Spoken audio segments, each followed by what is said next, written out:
નમસ્કાર, આપ જોઈ રહ્યા છો લખત ન્યૂઝ અપડેટ ચેનલ। તમામ સમાચાર અને અપડેટ મેળવવા માટે ચેનલને સબસ્ક્રાઇબ કરો અને બેલ આઇકન પર ક્લિક કરો જેથી તમામ સમાચાર અને અપડેટ તમને મળી રહે।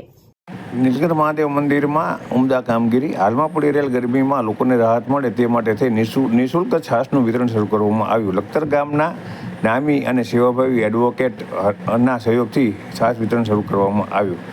હવામાન વિભાગ દ્વારા સમગ્ર ગુજરાતમાં અતિશય ગરમી પડવાની હોય red alert, yellow alert, orange alert જાહેર કરવામાં આવ્યા છે। સાથે ઘણા દિવસથી અતિશય ગરમી પડી રહી છે। અતિશય ગરમીમાં સુરેન્દ્રનગર જિલ્લો ટોપ 5 જિલ્લામાં સમાવેશ થઈ રહ્યો છે। ત્યારે લખતર ગામના આમ નાગરિકોને ગરમીમાં રાહત મળે તે માટે થઈ લખતર ગામના પૌરાણિક નીલકંઠ મહાદેવ મંદિરમાં લખતર તાલુકાના કેસરિયા ગામના વતની અને લખતર ગામની દરેક સેવાકીય પ્રવૃત્તિમાં અગ્રેસર રહેતા એડવોકેટ હિતેન્દ્રસિંહ ઝાલાના સહયોગથી સંયુક્ત નેતૃત્વ માનવ અધિકાર સમિતિ, Lakhtar news update channel, national press association Lakhtar group દ્વારા 10 દિવસ સુધી નિઃશુલ્ક છાશનું વિતરણ કરવાનું આયોજન કરવામાં આવ્યું છે। આગામી તારીખ 2/6/2024 સુધી છાશનું વિતરણ કરવાનું છે।